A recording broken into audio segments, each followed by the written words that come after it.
ஆன்மீக அன்பர்கள் அனைவருக்கும் நமஸ்காரம். இது உங்கள் ஹரே ராம் கிருஷ்ணா சேனல். நான் உங்கள் சிவகாம சுந்தரி. இன்னைக்கு நம்ம சேனல்ல பகவானுக்கும் பக்தனுக்கும் ஏற்பட்ட போட்டி அப்படின்னு ஒரு கதை பார்க்க போறோம். அதாவது பகவான் கருணையை கொடுக்கிறவர்.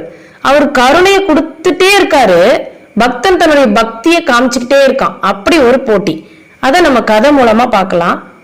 அதாவது ஆயிரக்கணக்கில் நந்தபாலன் விஷமங்கள்லாம் செய்தான். ஆனா கோபிகைகள்லாம் கோச்சிக்கிற மாதிரி கோச்சிக்கிட்டு அவனை பார்க்கணுன்றதுக்காகவே அவனை புகார் செய்யற மாதிரி அவங்க வீட்டுக்கு அடிக்கடி வந்துட்டு போறது.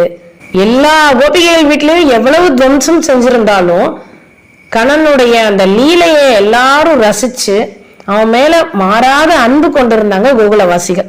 அவன் வரல அப்படின்னா, அவனை பார்க்கவில்லைன்னா அவங்க எல்லாம் ஏங்கி போனாங்க. இப்ப பழம் விற்கும் ஏழை பாட்டியினுடைய குரல் ஒண்ணு கேக்குது. உடனே வீட்டு வாசலுக்கு ஓடி வந்தான் கண்ணன். பாட்டி நில்லுங்க, உடனே பழம் வேணுமா சாமி அப்படின்னு கேக்குறாங்க. எனக்கு தருவீங்களா அப்படின்னு கண்ணன் கேட்கிறாரு.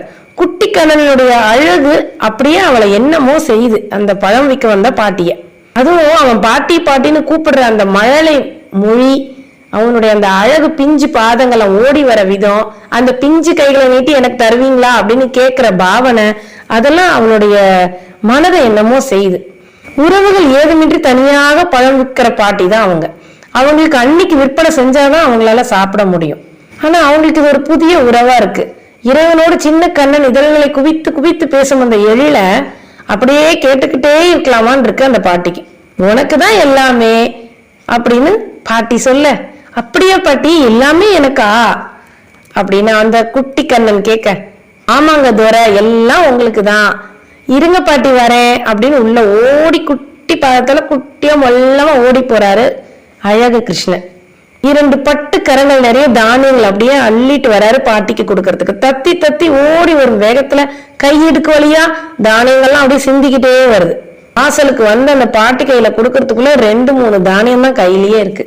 இந்தாங்க பாட்டி, நீங்க எனக்கு சும்மா தர வேண்டாம், இதை எடுத்துக்கோங்க அப்படின்னு அந்த கையை நீட்டி கீழே எல்லாம் சிந்தினது போக 4-5 தானியத்தை அந்த பழக்கூடையில அப்படி கையை தட்டுறாரு. உங்க கையால எது கொடுத்தாலும் போதும் அப்படின்னு சொல்லி அந்த பாட்டி கூடைய நீட்டுறாங்க. கண்ணன் தாமரை கைகள் அப்படியே கூடையில உதறி அந்த அக்ஷயமான செல்வங்களை அளிக்கக்கூடிய வரத அஸ்தங்களிலிருந்து கூடையில விழுந்த அந்த தானியங்களை எல்லாம் பழைய துணியில குட்டியா சுத்தி முடிச்சு போட்டு வச்சுக்கிறாங்க. அந்த பாட்டி கொண்டு வந்த அத்தனை பழத்தையும் கண்ணனோட கை மீறி அந்த குட்டி கையில அடுக்குறாங்க. அதுக்கு அடுக்க முடியல, அப்படி கொடுக்குறாங்க. உண்மையில பழங்களை விற்றால்தான் அன்னைக்கு உணவுன்ற நிலைமையில கூட மனம் கண்ணனை பார்த்ததும் நிறைந்துச்சு. ஒரு திருப்தி அவங்களுக்கு வந்துருச்சு. பசியும் பட்டினியும் பழகி போனது அந்த பாட்டிக்கு. தெய்வீக அருளோட அப்படியே ஜோதியா தெரியுற குழந்தை பாட்டி பாட்டின்னு 10 தடவைக்கு மேல கூப்பிடும் போது அதை அப்படியே நினைச்சுக்கிட்டே வீட்டுக்கு போயிடுறாங்க.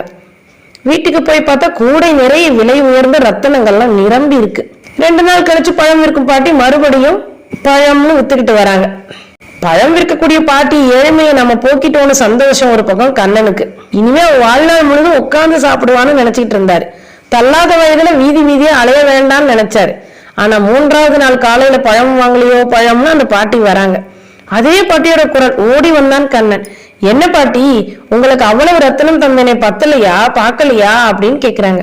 நீங்க கொடுத்தீங்க சாமி, இதோ பாருங்க கூடை நிறைய பழங்களுக்கு அடியில கண்ணனுக்கான நகைகள் அப்படின்னு சொல்லி காட்டுறாங்க அந்த பாட்டி.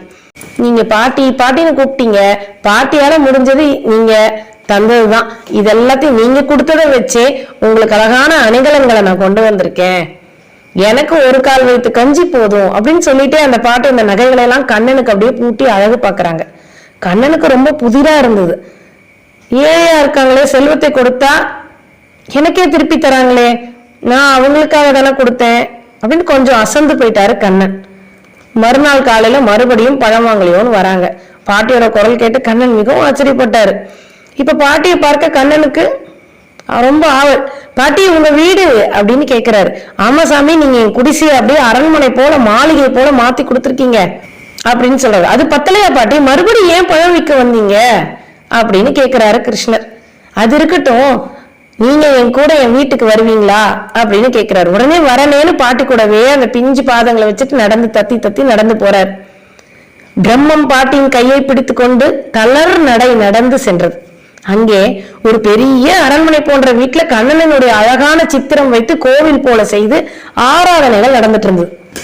அதுக்கு எதிராக சிறிய குடிசை போட்டுக்கொண்டு வாழ்றாங்க இந்த பாட்டி.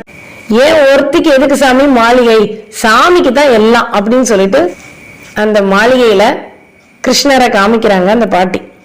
அவளது பக்திக்கு ஈடு செய்ய முடியாது அப்படின்னு கண்ணன் திணறி போறாரு. பக்தனுக்கும் பகவானுக்கும் உள்ள போட்டி பக்திக்கும் கருணைக்கும் உள்ள போட்டி அப்படின்னு சொல்லலாம். இதை அதுல பகவான் எப்போதும் தன்னை தோற்பவனாக தான் கருதுகிறான். அதனாலேயே பக்தனுக்காக எவ்வளவு வேண்டுமானாலும் தன் நிலையை விட்டு இறங்கியும் வரான்.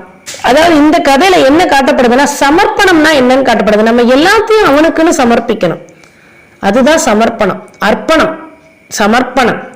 அவன் தான் நமக்கு அப்படின்னு அவனை நம்ம சரணடையணும்.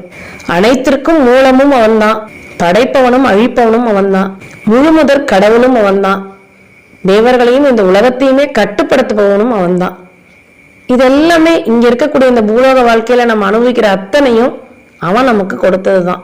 அது அவனுக்கே நம்ம அர்ப்பணம், அதாவது சமர்ப்பணம் செய்து அவனுடைய திருப்தியே நம்மளுடைய திருப்தி அப்படின்னு வாழணும். பக்தி தொண்டினுடைய 64 அங்கங்கள் அப்படின்னு பக்தி வினோத தாகூர் சுவாமிகள் சொல்லியிருக்காரு.